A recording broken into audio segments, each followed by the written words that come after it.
Well, welcome back, everybody. I hope you're as excited as I am today because we are starting off with another new group that I have never even heard of, never even listened to, but it was highly recommended, actually, kind of off screen. So we're going to check out a band that I'm going to say is pronounced STAYC. I could be wrong with that, so as I usually am, to be honest. But I mean, what can you say? What can you say? But anyway, we're going to just hop right into it. So, my name is Aaron. I run the channel called Killdeer25. I grew up as a metalhead. Still am a metalhead. I got my Lorna Shore shirt on again. And, as you get older, you kind of just want to see what the world has to offer. And, a friend of mine suggested to listen to K-pop, and I kind of thought she was crazy. So if you ever found a song, send it my way. Here I am, about a year later. So, let's hop into it, shall we? Blah, blah, blah. All right, here we go.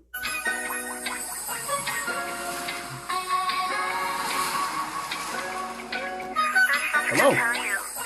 You want me to share it with you? STAYC girls, it's going down. Yeah, I'm gonna say STAYC.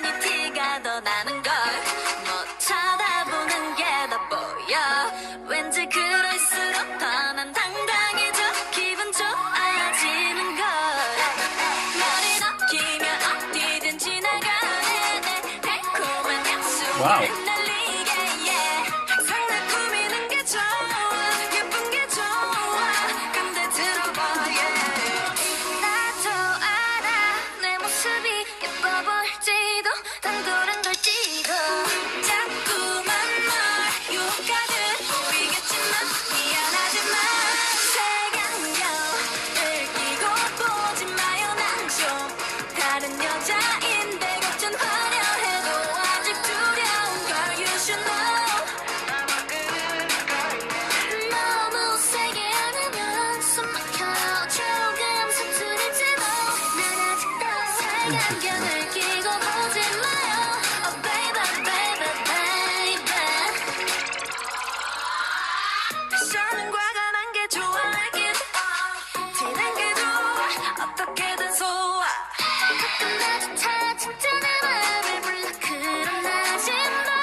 Whoa, is that a BlackBerry phone?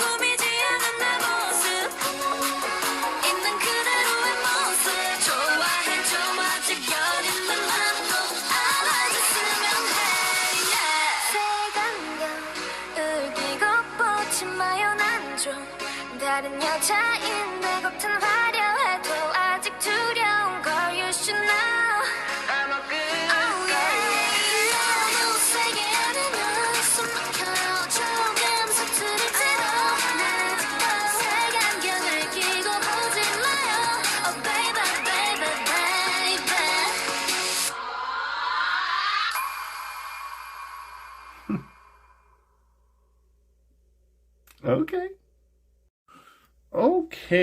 Oh, wow.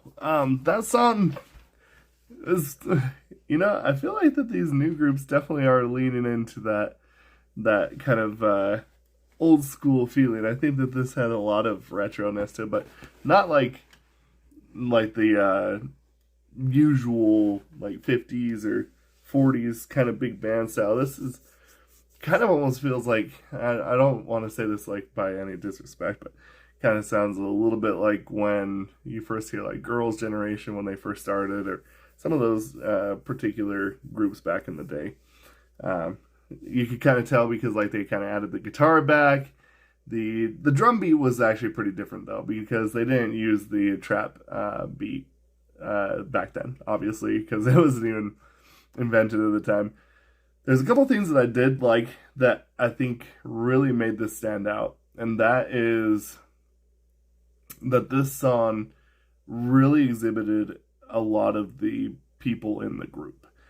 For example, the very first singer was doing what is known as vocal whips. And the most famous example of that here in the Western music is when you listen, well, Western music, even though they're Irish, in the song Zombie by the Cranberries, she practices what is known as a vocal whip. And the very first singer also of this one goes with a vocal whip. And I think, it's kind of interesting. Me and one of the commenters that participates quite often, Kristen, and I think one thing that we were talking about recently in the comments was the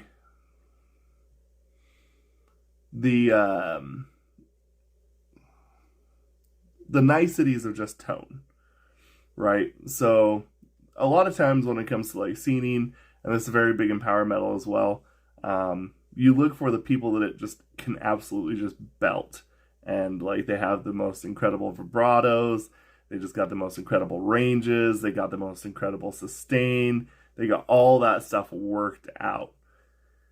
That sometimes it means that people who have nice tone and registry are kind of ignored. And I think that's something that I really appreciate about this, is every single singer had a really nice registry, great tonal, tone in their vocals, great tonal quality. They're all unique, but yet they all harmonize really well. Sometimes I feel like, and this is kind of my own personal opinion, is that sometimes in groups, that I've heard more recently, is that everybody kind of sounds the same vocally.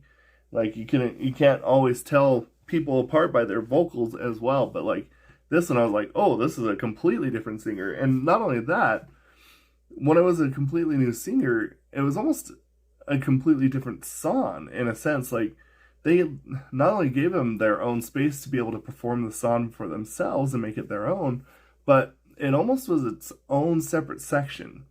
And I kind of bring this up a lot, but back in the 60s, that was really, really big. Like when you would play, it was pretty common, like if you had a group, like the bassist got a turn, the guitarist got a turn, the singer got a turn, the keyboardist got the turn, whoever. Every single person got like a turn to play in the song.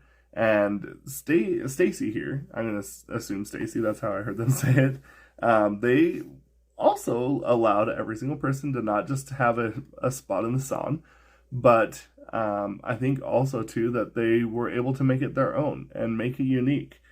And another thing that I do have to say that I can point out is that I really, really appreciated the not necessarily focusing on having to have a rapper in the group. As you all know, rapping is not really my favorite. I do know more or less when it's genuine, and we have run into quite a few cases where it's genuine, but sometimes I feel like that they focus too much on making sure that they can get a rap section, and it's kind of nice that they just kind of went back to this kind of,